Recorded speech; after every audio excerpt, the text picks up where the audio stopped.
जय हिंद। आप सभी का एक बार फिर से स्वागत है आपके यूट्यूब चैनल यूनिक एकेडमी में। तो यहाँ पे हम आज केमिस्ट्री की क्लास करेंगे, क्लास 10th का चैप्टर नंबर 2 एसिड बेस और सॉल्ट। लेक्चर नंबर 1 है, लेक्चर नंबर 2 तक हम क्लास करेंगे। लेक्चर नंबर 2 तक इस चैप्टर के वीडियोस चलेंगे, ठीक है। जैसा कि हमने केमिस्ट्री के पहले चैप्टर का पूरा प्रोसेस एक वन शॉट वीडियो में ही हमने कंप्लीट कर लिया था। अब इस चैप्टर को हमने दो लेक्चर्स में डिवाइड किया है। तो आज हम स्टार्ट करेंगे लेक्चर 1 एसिड और बेस के बारे में पढ़ेंगे। लेक्चर नंबर 2 में हम डिस्कस करेंगे पीएच वैल्यू और सॉल्ट के बेस सॉल्ट पे, और कुछ कॉमन सॉल्ट्स के फॉर्मूले डिस्कस करेंगे। तो आज लेक्चर नंबर 1 हम स्टार्ट करते हैं अपना, ठीक है। मैं आशा करता हूँ इसके पहले जितना भी आपका पढ़ाया गया था केमिकल रिएक्शन और इक्वेशंस, बैलेंसिंग इक्वेशंस, वो सब आपने नोट्स में तैयार कर लिया होगा। और जिस तरह ये चैप्टर पढ़ाया जा रहा है उस तरह आप नोट्स अपने बना सकते हैं, ठीक है। तो स्टार्ट करते हैं अपनी क्लास को। एसिड, बेस और सॉल्ट। पहले तो हम नॉर्मल बातें डिस्कस करेंगे, फिर इस पे टॉपिक पे कंटिन्यू करेंगे। पहले हम कुछ देखेंगे इंडिकेटर्स, इस एसिड्स को कैसे कैसे इंडिकेट करते हैं, और इसके साइंटिस्ट कौन थे जिन्होंने एसिड, बेस और सॉल्ट के नामों को डिस्कवर किया, ठीक है। एसिड, बेस और सॉल्ट, अम्ल, भस्म और लवण, ठीक है। तो ये इनके हिंदी नेम्स थे। तो आगे हम बढ़ते हैं लेक्चर को, ठीक है। इंडिकेटर्स क्या होते हैं? इंडिकेटर्स पहले देखेंगे। वो सब्सटेंस होते हैं, मतलब कि that substance which changes their colour in acidic और बेसिक सोल्यूशन। इंडिकेटर ये आपको बताते हैं कि सब्सटेंस से चेंज करता है कलर, तो अभी आपको पता चलता है कि वो एसिड है कि बेस है। तो इसमें सबसे महत्वपूर्ण इंडिकेटर है हमारा लिथमस, ठीक है। लिथमस, इस पे अभी आपको मैं डिटेल में भी बात करूँगा लिथमस पे। ये सबसे मेन इंडिकेटर है आपका। फिर है मेथाइल ऑरेंज। मेथाइल ऑरेंज पे कैसा एसिड का कलर होता है, और बेस के साथ रिएक्ट करने पे कैसा कलर होता है।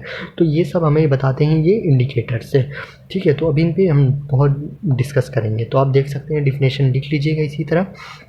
पहली बार देखते हैं एसिड, बेस और सॉल्ट को किसने बोला था। पहली बार एसिड और बेस को, सॉल्ट को लेवोइजर और डेवी ने पहली बार स्टडी किया था। उन्होंने क्या पाया, उन्होंने ऐसा क्या पाया कि जिस वजह से उनको बोलना पड़ा कि ये एसिड है, ये बेस है और ये सॉल्ट है।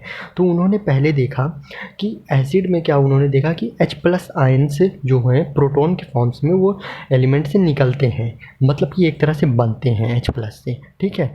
और क्या कहते हैं कि मतलब कि, और बेस में उन्होंने क्या देखा, उन्होंने बेस में हाइड्रोक्साइड आयन्स को देखा, मतलब कि एक तरह से मेटलिक हाइड्रोक्साइड को देखा, OH- को, और अमोनिया सॉल्यूशंस को देखा कि वो मतलब कि वो बेस में बनते हैं। और सॉल्ट में उन्होंने क्या देखा, ये भी देखते हैं हम। सॉल्ट में उन्होंने देखा कि केमिकल कंपाउंड्स जो हैं वो इंटरेक्शन ऑफ एसिड और बेस, मतलब कि एसिड और बेस के इंटरेक्शन से जो चीज़ बनेगा वो सॉल्ट होगा, ठीक है। एसिड में क्या होता है, H+ आयन पाया जाता है, बेस में OH- आयन्स, ठीक है। और सॉल्ट में क्या होता है, एसिड और बेस के इंटरेक्शन से जो तैयार होता है उसे हम सॉल्ट कहते हैं, ठीक है। ये मेटेलिक में प्रेजेंट होता है, ठीक है, एसिड बाय मेटेलिक, ठीक से, ये सॉल्ट है डेफिनेशन। तो ये चीज़ें, ये तीनों तो इनकी फाइंडिंग थी, मतलब ये जो साइंटिस्ट थे लेवोइजर और डेवी, और इनकी फाइंडिंग थी ये तीनों चीज़ें। अब हम आगे और डिस्कस करेंगे डिटेल में, ठीक है।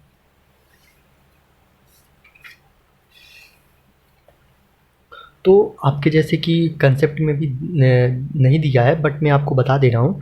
एसिड और बेस की 3 थ्योरीज हैं साइंस में एसिड और बेस की 3 थ्योरीज हैं। पहला थ्योरी है अरहेनियस कंसेप्ट ऑफ एसिड और बेस, 1887 में आया था। ये चीज़ बहुत ध्यान रखिएगा, ये फर्स्ट थ्योरी है आपकी, ठीक है, अरहेनियस कंसेप्ट ऑफ एसिड और बेस। जो सेकंड थ्योरी है आपकी वो ब्रॉन्स्टेड लॉरी कंसेप्ट है, एसिड बेस पे ही सब, ये सब सारी थ्योरी, तीनों थ्योरी इन्हीं पे है। आगे हायर क्लासेस में आप जैसे 11th-12th में पहुँचेंगे तो ये तीनों थ्योरीज आपको पढ़ने को मिलेगी। तो ये ब्रॉन्स्टेड लॉरी कंसेप्ट कब आया था, 1923 में आया था। लुईस कॉन्सेप्ट कब आया था एसिड और बेस का, ये भी 1923 में आया था आपका। तो ये 3 थ्योरीज हैं, आपको पता रहनी चाहिए। वैसे इसमें डिटेल में आपके चैप्टर में कोई बात नहीं किया है, बस आपको पता रहनी चाहिए, नॉलेज की चीज़ें हैं, ठीक है। अब हम देखते हैं लिथमस एक तरह का क्या है, इंडिकेटर है। अभी हमने बात किया था ना, लिथमस क्या है, एक तरह का इंडिकेटर है, ठीक है। ये एक तरह का नेचुरल इंडिकेटर होता है, ठीक है। जो कि लीचेन से नहीं पाया जाता है, लिथमस, ठीक है, इसमें से, ठीक है। ये एक तरह का नेचुरल इंडिकेटर होता है लिथमस, ठीक है। ये पर्पल कलर का होता है। लिथमस किस कलर का होता है? पर्पल कलर का। अब हम देख लेते हैं कुछ कॉमन इंडिकेटर्स, ठीक है। पहले हम लिथमस से देखेंगे, फिर हम फिनोल्फथालीन से देखेंगे, फिर मेथाइल ऑरेंज से देखेंगे, फिर टर्मरिक से देखेंगे, फिर रेड कैबेज से देखेंगे एसिड कैसा बन रहा है और बेस कैसा बन रहा है, किस कलर का। ये सब आपको पता रहेंगी, ये सब आपको प्रैक्टिकल्स में कराए जाते हैं ये सब चीज़ें, तो आप अपने स्कूल्स में ये सब प्रैक्टिकल्स में ये सब चीज़ें कर पाएंगे। लिथमस क्या होता है? रेड लिथमस रहेगा तो उसमें एसिड का कलर क्या रहेगा? No colour. एसिड में कोई कलर चेंजेस नहीं आएगा, पर अगर बेस में ब्लू कलर का हो जाएगा, ब्लू लिथमस रहेगा आपका, तो रेड कलर एसिड में शो करेगा। एसिड में कैसा शो करेगा? Red colour. और बेसिक में कैसा? कुछ नहीं शो करेगा, ब्लू लिथमस रहा, ठीक है। फिनोल्फथालीन में क्या होता है? इसमें आपका एसिड में आपका कलर लेस शो करता है। एसिड में आपका कैसा? कलर लेस होता है जो सोल्यूशन रहेगा, और बेस में कैसा रहेगा? पिंक रहेगा। मेथाइल ऑरेंज में कैसा होता है? रेड रहेगा एसिड में, येलो रहेगा बेसिक में। टर्मरिक में कलरलेस रहेगा एसिडिक में, और रेड रहेगा बेसिक में। रेड कैबेज में क्या होता है? आपका नो कलर, मतलब कोई कलर नहीं होता है एसिड में, और आपका ग्रीन कलर होता है बेसिक में। ये सब चीज़ें आपके एमसीक्यू पॉइंट ऑफ व्यू से एग्ज़ाम में बहुत ही इंपॉर्टेंट है, और आने के बहुत ही चांसेस हैं। ये डायरेक्ट भी क्वेश्चन आ सकते हैं और एमसीक्यू से भी क्वेश्चन आ सकते हैं। तो आगे हम डिस्कस करते हैं और बातें, ठीक है। जैसे जैसे हम डिटेल में जाएंगे और चीज़ें बढ़ती चलेंगी। अब देखते हैं ऑल्फैक्टरी इंडिकेटर क्या होता है। The indicator which changes their smell, मतलब देखिए अभी हमने क्या देखा, हमने अभी इंडिकेटर्स वो देखें जिससे हमने कलर से चेंजेस से हमने एसिड बेस और सॉल्ट का पता लगाया। अब हम वो सारे इंडिकेटर्स चेक करेंगे जिससे हम मतलब उसकी महक से हम पता लगा सकते हैं कि वो एसिड है कि बेसिक है। तो हम उनको क्या कहेंगे? ऑल्फैक्टरी इंडिकेटर्स कहते हैं, जिससे हम जिनके स्मेल से हम पता लगा सकते हैं कि वो एसिड है कि बेसिक है। उन्हें क्या कहते हैं हम? Olfactory indicators. इसमें स्मेल से प्रेजेंस हम पता कर सकते हैं कि एसिडिक मीडियम है कि बेसिक मीडियम का है, तो इससे हम पता कर सकते हैं ऑल्फैक्टरी इंडिकेटर से, ठीक है। इसके एग्जांपल हैं ओनियन और वनीला। अब देखते हैं एसिड्स क्या होते हैं। एसिड्स जैसा कि मैंने स्टार्टिंग में ही आपको बता दिया, एसिड्स वो होते हैं जो कि H+ आयन प्रोड्यूस करते हैं एक्वस सोल्यूशन में H+ आयन का प्रोड्यूस करना है। जैसे आप एग्जांपल देख सकते हैं, HCl को H+ और Cl- में हमने तोड़ा है, ठीक है। तो H+ मतलब कि यहाँ पे H+ प्रोड्यूस हो रहा है आपका, ठीक है। अब इसकी प्रॉपर्टीज़ क्या होती हैं? एसिड की प्रॉपर्टीज़ देखेंगे, फिर यूजेस देखेंगे, फिर इनको एसिड्स को किस किस ब्रांच में क्लासीफाई किया गया है वो भी देखना है, ठीक है। तो ये प्रॉपर्टीज़ होती हैं, ये श्योर होता है मतलब खट्टा होता है, ये कंडक्ट कर सकता है इलेक्ट्रिसिटी, मतलब इसमें इलेक्ट्रिसिटी का प्रवाह हो सकता है। ये चेंज लिथमस पे कैसा चेंज करता है? लिथमस पे ब्लू से रेड हो जाता है। एसिड हमेशा याद रखिएगा, लिथमस से किस पे हो जाता है? ब्लू से रेड कलर में हो जाता है। और ये कोरोसिव नेचर का होता है, मतलब जंग लगते हैं इसमें, ठीक है। कोरोसिव इन नेचर, और ये लिबरेट करता है hydrogen gas with active metal से। हाइड्रोजन गैस को लिबरेट करता है एक्टिव मेटल्स के साथ, मतलब ये मेटल के साथ रिएक्ट करके हाइड्रोजन गैस को लिबरेट करेगा, ऐसा बोला गया है इसमें प्रॉपर्टीज़ में। अब देखो एसिड्स को क्लासीफाई किया गया है ऑर्गेनिक एसिड में और इनऑर्गेनिक एसिड में। ऑर्गेनिक एसिड और इनऑर्गेनिक एसिड। इनऑर्गेनिक एसिड होता है मिनरल एसिड से, इनऑर्गेनिक को कहते हैं मिनरल एसिड से। अब हम डिटेल में दोनों चीज़ को डिस्कस करेंगे, ठीक है। ऑर्गेनिक एसिड्स ये वो एसिड्स होते हैं जो कि प्लांट्स और एनिमल्स में प्रेजेंट होते हैं। ऑर्गेनिक एसिड्स किस में प्रेजेंट होते हैं? प्लांट्स और एनिमल्स में प्रेजेंट होते हैं, ठीक है। ये ध्यान देने की बात है। जैसे कि साइट्रिक एसिड क्या होता है? ये आपका लेमन में प्रेजेंट होता है, नींबू में साइट्रिक एसिड प्रेजेंट होता है। लैक्टिक एसिड क्या होता है? ये आपका दही में प्रेजेंट होता है। टर्टरिक एसिड आपका टर्मराइन में प्रेजेंट होता है। ऑक्सैलिक एसिड आपका टमाटर में प्रेजेंट होता है। ऑक्सैलिक एसिड का फॉर्मूला COOH2, ये आपका ऑक्सैलिक एसिड हो गया, ठीक है। और देखते हैं आपका एंटिस्टिंग और नीटिल लीव्स होता है, इसमें मेथोनिक एसिड प्रेजेंट होता है, मतलब HCOOH। आपको मैं फार्मूला भी लिख दिया हूँ आपके और डिटेल्स में बताने के लिए। एसिटिक एसिड का फार्मूला क्या होता है? CH3COOH। इसको ये विनेगर में पाया जाता है। मैलिक एसिड याद रखिएगा हमेशा एप्पल में पाया जाता है, ठीक है। तो ये कुछ आपके एग्जाम्पल्स थे एसिड के, वो किस किस में पाए जाते हैं। ये सब ऑर्गेनिक एसिड्स के एग्जाम्पल्स हैं, आपने ऑर्गेनिक एसिड से एग्जाम्पल्स हैं, ठीक है।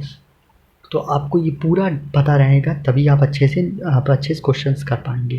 ठीक है, तो अब हम आगे देखते हैं, इनऑर्गेनिक एसिड देखते हैं। इनऑर्गेनिक एसिड देखेंगे अब। ठीक है, इनऑर्गेनिक एसिड में क्या होता है कि ये जो होते हैं ये मिनरल्स ऑफ अर्थ से प्रिपेयर किए जाते हैं। ये किससे प्रिपेयर किए जाते हैं? मिनरल्स ऑफ अर्थ से।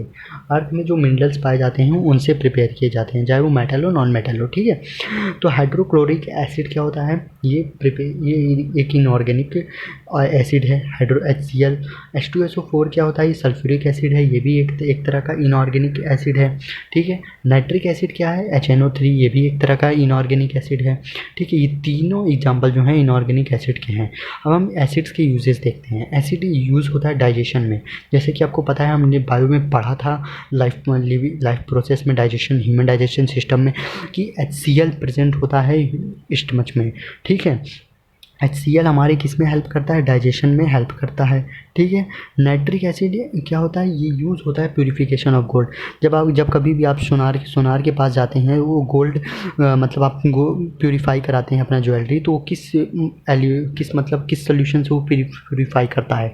वो HNO3 से प्यूरिफाई करता है, मतलब नाइट्रिक एसिड से प्यूरिफाई करता है। ठीक है, नाइट्रिक एसिड और HCl से प्यूरिफाई करता है, इन दोनों के सोल्यूशन को मिला के।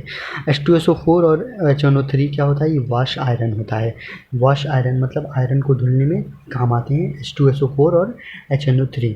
ठीक है, जैसा कि सल्फ्यूरिक एसिड और नाइट्रिक एसिड, ये दोनों आपके किस में काम आते हैं? आयरन को धुलने में।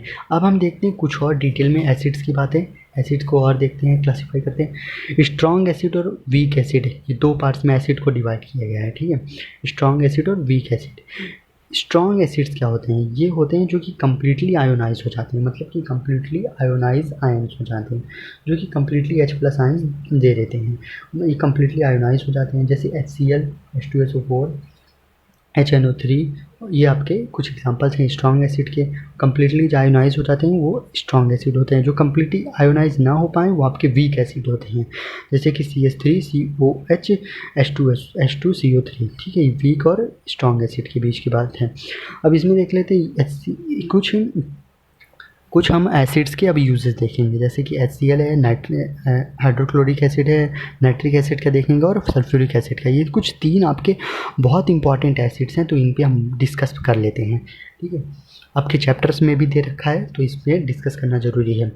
HCl क्या होता है? HCl आपका गैस्ट्रिक जूस होता है। ठीक है, ये बाथरूम की क्लीनिंग में मदद करता है। और डाइंग एंड टेक्सटाइल इंडस्ट्रीज़ में भी ये काफ़ी ज़्यादा मदद करता है HCl।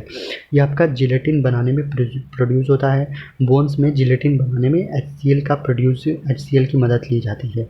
ठीक है, HNO3 नाइट्रिक एसिड देख लेते हैं। नाइट्रिक एसिड फर्टिलाइज़र बनाने के लिए उपयोग होता है, फर्टिलाइज़र। ठीक है, नाइट्रिक एसिड फर्टिलाइज़र बनाने के लिए। नाइट्रोग्लिसरीन बनाने के लिए यूज़ होता है। ये रेन वाटर में पाया जाता है। ठीक है, नाइट्रिक एसिड हमारा रेन वाटर में पाया जाता है, फर्टिलाइज़र बनाने के लिए उपयोग होता है। नाइट्रोग्लिसरीन में पाया जाता है, और इसमें नाइट्रेट्स जो होते हैं सॉइल में भी पाए जाते हैं आपके। ठीक है, सॉइल में भी नाइट्रेट्स आपके पाए जाते हैं। ठीक है, तो ये सब थे कुछ यूजेस आपके HNO3 मतलब नाइट्रिक एसिड के यूजेस। अब हम देखते हैं H2SO4 मतलब सल्फ्यूरिक एसिड की कुछ यूजेस। सल्फ्यूरिक एसिड आपके लीड स्टोरेज बैटरी में भी पाया जाता है। लीड स्टोरेज बैटरी में सल्फ्यूरिक एसिड पाया जाता है। मैन्युफैक्चर ऑफ HCl का प्रोड्यूस जो होता है, मतलब कि हाइड्रोक्लोरिक एसिड बनाने में भी आपका H2SO4 की मदद ली जाती है। ठीक है, मैन्युफैक्चर ऑफ एलम में भी। ठीक है, इन कार बैटरी, जो कार की बैटरीज होती हैं उसमें भी H2SO4 पाया जाता है। ठीक है, तो ये कुछ यूजेस थे इन तीनों एसिड्स के, तो हम आगे डिस्कस करेंगे और डिटेल में।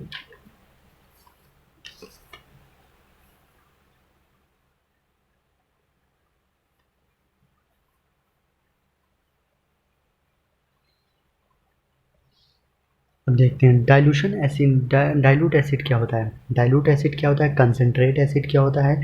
ये सब बातें भी आपको जानना जरूरी है। डाइल्यूट एसिड क्या होता है? जिसमें मैक्सिमम अमाउंट के वाटर हो। ठीक है, contain maximum amount of water as compare to acid, मतलब जब पानी ज़्यादा हो एसिड में तब उसे डाइल्यूट एसिड कहते हैं। जब एसिड का अमाउंट ज़्यादा है वाटर से तब उसे कंसनट्रेट एसिड कहते हैं। ठीक है, मतलब इसमें डाइल्यूशन में क्या था? वाटर ज़्यादा है, एसिड कम है। कंसनट्रेट में क्या है, वाटर कम है, एसिड ज़्यादा है। तो ये सब चीज़ें आप समझ सकते हैं इस तरीके से, ठीक। कंसनट्रेट एसिड और dilute acid. Dilution of acids क्या होता है, और स्ट्रेंथ ऑफ एसिड देख लेते हैं। डाइल्यूशन ऑफ एसिड क्या होता है, ये क्या होता है कि acid is always done in water because that heat which is evolved after the reaction is absorbed by water. मतलब HCl मतलब कि जो एसिड होता है वो काफ़ी ज़्यादा हीट रिलीज़ करता है। तो ये हीट किसके द्वारा एब्जॉर्ब किया जाता है, ये हीट वाटर के द्वारा एब्जॉर्ब किया जाता है। इस वजह से HCl हमेशा मतलब कि जो एसिड होता है हमेशा रिएक्ट करता है, रिएक्शन इसकी वाटर में होती है, ठीक है। ये ध्यान देने वाली बात है। स्ट्रेंथ क्या होता है एसिड का, स्ट्रेंथ ऑफ एसिड देखते हैं, degree of dissociation. Degree of dissociation ये मेज़र करता है स्ट्रेंथ ऑफ एसिड को। स्ट्रेंथ ऑफ एसिड को कौन मेज़र करता है, डिग्री ऑफ डिसोसिएशन, ठीक है। डिग्री ऑफ डिसोसिएशन निकालने का ये फार्मूला है, number of acid molecules upon total number of acid molecules present in aqueous, ठीक है। ये और इंटू 100, ये चीज़ आप ये ध्यान रखिएगा। अब एक चीज़ main important, degree of dissociation पता कैसे करते हैं, ठीक है। अगर डिग्री ऑफ डिसोसिएशन जो है वो 30% से बड़ा है, ग्रेटर देन 30%, मतलब 30% से बड़ा है तो मतलब वो स्ट्रॉन्ग एसिड है, स्ट्रॉन्ग एसिड, ठीक है। 30% से अगर बड़ा है तो स्ट्रॉन्ग एसिड, अगर 30% से कम है तो वो वीक एसिड है। मतलब डिग्री ऑफ डिसोसिएशन निकालने के बाद आप ये पता करेंगे वो स्ट्रॉन्ग एसिड है कि वीक एसिड है, ठीक है। अगर वो 30% से ज़्यादा है तो स्ट्रॉन्ग एसिड, 30% से कम है तो वीक एसिड। ये तो था स्ट्रेंथ ऑफ एसिड का बात, हमने डाइल्यूशन ऑफ एसिड की बात कर ली, कंसनट्रेट और डाइल्यूट एसिड की पूरी बात कर ली। अब हम आगे और देखते हैं चैप्टर्स में। अब मैं आपको सिलेबस से रिलेटेड, आपके सिलेबस में एक है क्वेश्चन, उस क्वेश्चन को करते हैं, फिर आप केमिकल प्रॉपर्टीज़ देखेंगे, फिर हम बेस की तरफ बढ़ेंगे। इसमें क्या होता है, आपका जो C2H12O6 मतलब ये ग्लूकोज होता है, ये कंडक्ट क्यों नहीं करता है इलेक्ट्रिसिटी क्यों नहीं कंडक्ट करता है, ये बताना है, ये चीज़ आपका क्वेश्चन है। When glucose dissolved in water it do not produce ion, so the solution glucose does not conduct electricity.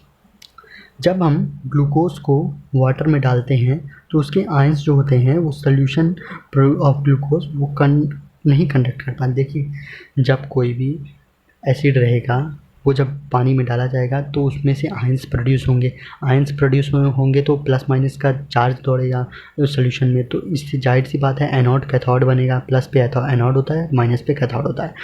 तो आयंस जब जनरेट होंगे तभी तो आपका ऐसी मतलब इलेक्ट्रिसिटी पास होगी। जब आयंस आपके जनरेट ही नहीं होंगे ग्लूकोज से तो इलेक्ट्रिसिटी पास होने का कोई चांस ही नहीं है। तो ये था इस क्वेश्चन का आंसर, ठीक है। मतलब ग्लूकोज से आयंस नहीं प्रोड्यूस होते हैं, जिस वजह से एनर्जी नहीं मतलब इलेक्ट्रिसिटी नहीं प्रोड्यूस होती, ठीक है। आप फिगर के द्वारा समझ सकते हैं, ग्लूकोज है, ग्लूकोज में इलेक्ट्रिसिटी नहीं कंडक्ट हो रही, पर HCl में क्या हो रहा है कि कंडक्ट हो रही है इलेक्ट्रिसिटी, ठीक है। हम देखते हैं प्रॉपर्टीज़, मतलब केमिकल रिएक्शंस होते हैं कुछ एसिड्स के। अगर हम एसिड को मेटल के साथ रिएक्ट करा दें तो सॉल्ट प्लस हाइड्रोजन गैस बनाएगा, मतलब H2SO4 प्लस Na। देखिए यहाँ पे फिजिकल प्रॉपर्टी शो करना बहुत इंपॉर्टेंट है। H2SO4 क्या है, एक्वस है, Na क्या है आपका, सॉलिड है, ठीक है। मतलब ये सब प्रॉपर्टी आपको मैंने फर्स्ट चैप्टर में भी बताया है कि आपको फिजिकल स्टेट शो करना बहुत ही मस्ट इम्पॉर्टेंट है, ठीक है। एक्वस में होता है, ये सॉलिड में होता है। Na2SO4 ये रिएक्ट होके बनेगा, ठीक है, NaSO4 के साथ रिएक्ट करेगा, ठीक है। H2 गैस जो है आपका रिवॉल्व हो जाएगा, मतलब ये निकल जाएगा आपका एक तरह से गैस। Na2SO4 ये आपका सॉलिड बनेगा, H2 गैस आपका गैस फॉर्म में। ये तो फिजिकल स्टेट आप शो कर दीजिएगा। ये फर्स्ट रिएक्शन थी। पॉप साउंड क्या होता है, ये नोट करने वाली बात है। पॉप साउंड, जब आप मोमबत्ती को जलाते हो तो उसमें से रिएक्शन होता है, जब आप कैंडल को जलाते हो ना, बर्निंग ऑफ कैंडल, तो उसमें एक रिएक्शन होता है। आफ्टर रिएक्शन होने के बाद उसमें पॉप साउंड आता है, मतलब कि पट पट ऐसी कुछ आवाज़ें आती हैं। तो वो कौन सी आवाज़ें रहती हैं, वो पॉप साउंड रहती है। पॉप साउंड से कौन सी गैस निकलती है, हाइड्रोजन गैस निकलती है, ठीक। ये चीज़ था पॉप साउंड का टॉपिक, ठीक है। पॉप साउंड मतलब मोमबत्ती को जलाने पे कौन सी आवाज़ आती है, पॉप साउंड आती है। पॉप साउंड से कौन सी आपकी गैस निकलती है, हाइड्रोजन गैस निकलती है आपकी, ठीक है। तो ये टॉपिक था। अब हम जल्दी ही अपना बेस का टॉपिक ख़त्म कर लेंगे, लेक्चर ज़्यादा बड़ा नहीं बनाएंगे, ठीक है। आपको मैं पहले से लिख के समझाता हूँ, इससे क्या होता है कि आपका जो टाइम बचता है काफ़ी लिखने में समय चला जाता है और लेक्चर काफ़ी बड़ा बन जाता है, जिस वजह से आपका काफ़ी समय चला जाता है। ठीक है, तो हम लेक्चर छोटा बनाते हैं, लिख पहले से आपका नोट्स तैयार रहता है, तो बस पढ़ाना रहेगा, समझाना रहता है, तो अच्छे से समझा देते हैं, टाइम भी रहता है। ठीक है, अब देखते हैं मेटल कार्बोनेट का जब रिएक्शन होता है एसिड से तो क्या बनाता है। सॉल्ट प्लस कार्बन डाइऑक्साइड और वाटर का फॉर्मेशन करता है। मेटल कार्बोनेट आप ले सकते हो, Na CO3 H2SO4 एसिड है आपका, रिएक्ट करेगा, साल्ट बनाएगा Na2SO4, ठीक है, CO2 carbon dioxide, H2O water बना देगा। तो ये सब रिएक्शन से आपको याद करने चाहिए। ठीक है, क्योंकि आपके एग्जाम्स में डायरेक्ट पूछ सकता है कि right 4 reactions based on acids. ये भी बोल सकता है कि अगर आपका मेटल कार्बोनेट से एसिड का रिएक्शन हो रहा है तो क्या क्या प्रोडक्ट में बनाएगा। और ये भी क्वेश्चन आ सकता है कि एसिड आपका मेटल बाइकार्बोनेट से रिएक्ट हो रहा है तो क्या प्रोडक्ट बनाएगा, बेस से हो रहा है तो क्या प्रोडक्ट बनाएगा। तो ये सब क्वेश्चन बनाने के टाइप्स हैं। ठीक है, अब देखते हैं एसिड अगर मेटल बाइकार्बोनेट से रिएक्ट होगा तो सॉल्ट बनाएगा, नमक बनाएगा और CO2 बनाएगा और वाटर बनाएगा। अगर बेस के साथ रिएक्ट होगा तो एसिड बनाएगा, बेस मतलब एसिड और बेस के साथ रिएक्ट होगा तो सॉल्ट बनाएगा और वाटर बनाएगा। ये तो हम छोटी क्लासेस से रिएक्शन ये पढ़ते आ रहे हैं। NaOH plus HCl NaCl plus H2, ये इसका एग्जाम्पल है, ये इसका एग्जाम्पल है, आप जैसा कि देख पा रहे होंगे। ठीक है, तो ये पूरा हमारा था एसिड का टॉपिक। एसिड का टॉपिक यहाँ ख़त्म हो गया। अब हम बेस के टॉपिक को जल्दी से कवर कर लेते हैं, फिर हमारा ये लेक्चर 1 कंप्लीट हो जाएगा। ठीक है, एसिड और बेस हमारा एक लेक्चर में कंप्लीट है। ठीक है, बेस क्या होता है। बेस वो हमने पहले भी डिस्कस कर लिया। बेस वो सब्सटेंस होते हैं जो कि OH माइनस आयंस को प्रोड्यूस करते हैं। ठीक है, OH माइनस आयन मतलब ये हाइड्रो ऑक्साइड आयंस को, ठीक है, एक्वस सोल्यूशन में हाइड्रो ऑक्साइड आयंस को प्रोड्यूस करने का काम वो बेस का होता है। ठीक है, इसकी प्रॉपर्टीज़ होते हैं क्यूप्रिक ऑक्साइड और MgO, इसकी कुछ बेस है, मैंने बता दिया आपको एग्जांपल एक तरह से। इसकी प्रॉपर्टीज़ देखते हैं, जैसे कि एसिड की कुछ प्रॉपर्टीज़ थी तो बेस की भी कुछ प्रॉपर्टीज़ होंगी। तो बेस की प्रॉपर्टीज़ देखते हैं। ये बीटर इन टेस्ट होता है, मतलब कि बीटर इन टेस्ट, ठीक है, और इसका जो मतलब किसी भी बेस को आप टच करेंगे वो थोड़ा शॉपी टच करें, शॉपी ऑफ टच। शॉपी मतलब कि एक तरह से थोड़ा साबुन नहीं, उस साबुन की तरह, मतलब थोड़ा दबता हुआ रहेगा, तो शॉपी टू टच रहेगा। They turn red litmus to blue, वहाँ पे हमने एसिड में देखा था कि ब्लू से रेड में कन्वर्ट हो रहा है। ठीक है, ब्लू से रेड में कन्वर्ट हो रहा है, यहाँ पे रेड से आपका ब्लू में कन्वर्ट हो रहा है, ये ध्यान देने की बात है। ठीक है, ये सब प्रॉपर्टीज़ हैं इसकी। और ये माइल्ड कोरोसिव एक्शन शो करता है, मतलब एसिड पूरा कोरोसिव नेचर का था, पर ये कुछ कोरोसिव नेचर का शो करता है। ठीक है, base react with acid to form salt and water. अभी हम ये जस्ट देख के आ रहे हैं, अभी हम ये जस्ट रिएक्शन देख के आ रहे हैं क्या एसिड का, उसमें भी ये चीज़ बताई गई है, जैसा कि आपकी प्रॉपर्टीज़ में भी आ गई है। तो ये आप दोनों में यूज़ कर सकते हो, बहुत इंपॉर्टेंट है ये लाइन। ठीक है, अब हम देख लेते हैं यूजेस क्या क्या हैं। जैसे कि हमने एसिड के भी यूजेस देखे थे, अब बेस के यूज़ देख लेते हैं। बेस साबुन बनाने में यूज़ होते हैं, आपके पोटेशियम हाइड्रोक्साइड बनाने में, नमक बनाने में यूज़ होते हैं, एंटा एसिड बनाने में यूज़ होता है। एंटा एसिड आपका डाइजेशन करता है, पेट में जब कभी भी डाइजेशन की ज़रूरत पड़ती है तो हम जो मेडिकल स्टोर से इनो पीते हैं, इनो में क्या रहता है, इनो में हमारा MgOH2 का फॉर्मूला रहता है, मतलब कि एंटा एसिड रहता है, वो हमारे पेट को डाइजेस्ट करता है, बेस रहता है एक तरह से। और ये ग्रीस को, जब कभी भी हमारे शर्ट वर्ट पे ग्रीस लग जाती है तो उसको रिमूव करने का काम कौन करता है, निरमा। निरमा में क्या होता है, हल्का हल्का बेस पाया जाता है। ठीक है, और जो सोडा फायर एक्सटिंग्विशर, मतलब कि जो आपके फायर पंप्स होते हैं, मतलब कि फायर कहीं पे भी आग लगने पे जो आपके रेड कलर के रहते हैं ना, वो उनमें भी आपका बेस पाया जाता है। Sodium carbonate Na2CO3 use to remove hardness of water, मतलब जो वाटर का जो मोटापन है, मतलब ये हार्डनेस ऑफ वाटर, वो निकालने के लिए हम बेस का प्रयोग करते हैं। और कौन से बेस का प्रयोग करते हैं, याद रखिएगा, सोडियम कार्बोनेट कहें तो Na2CO3, इस बेस का हम प्रयोग करके वाटर में से हार्डनेस को रिमूव करते हैं। ठीक है, तो ये बेस की प्रॉपर्टीज़ थी, यूजेस था। बेस का डिफिनेशन हो गया, बेस की प्रॉपर्टी हो गई, बेस का यूजेस हो गया। अब हम डिस्कस करेंगे बेस की कुछ केमिकल रिएक्शंस, और फिर एक टॉपिक और है एल्कली, उसको भी डिस्कस करना है। एल्कली मतलब होता है आपका क्षार। ठीक है, ये भी बेस के अंडर में ही आता है। ठीक है, वाटर सॉल्यूबल बेस मतलब कि जो कि वो बेसिस होते हैं, मतलब जिनमें वाटर में सॉल्यूबल हो जाएं वो बेसिस, उन्हें हम क्षार कहते हैं। ठीक है, जो वो बेसिस जो कि वाटर में सॉल्यूबल हो जाते हैं हम उन्हें क्षार कहते हैं। ठीक है, तो हम देखते हैं ये कुछ बेसिस होते हैं। CaOH2 एक्वस में है, तो Ca2+ 2HOH- ये सब एक्वस में है। मतलब ये एक तरह का ऐसा बेस है जो कि वाटर में सॉल्यूबल हो रहा है। ठीक है, अब हम केमिकल प्रॉपर्टीज़ देखते हैं वाटर बेस के। बेस की जो केमिकल प्रॉपर्टीज़ हैं वो 3 मैंने यहाँ पे आपको लिखी है। अगर आपके बुक में और दे रखी हो तो अब और डिस्कस और पढ़ लीजिएगा, बट मैंने आपको 3 मेन केमिकल प्रॉपर्टीज़ लिख के बताई हैं। बेस प्लस मेटल के रिएक्ट करेगा तो सॉल्ट प्लस हाइड्रोजन गैस बनाएगा। ठीक है, बेस अगर एसिड के साथ रिएक्ट करेगा तो सॉल्ट प्लस वाटर बनाएगा। ठीक है, अगर बेस आपका रिएक्ट करेगा नॉन मेटल के साथ तो सॉल्ट प्लस वाटर बनाएगा। ठीक है, ये 3 आपके रिएक्शंस हैं जो कि बहुत इंपॉर्टेंट होने वाले हैं आपके एग्जाम पॉइंट ऑफ व्यू से। तो ये पूरा चैप्टर ही इंपॉर्टेंट होने वाला है। ठीक है, जो मैंने आपको बातें बताई हैं नोट्स में, आपकी किताबों में बहुत मोटे मोटे शब्दों में लिखा गया है।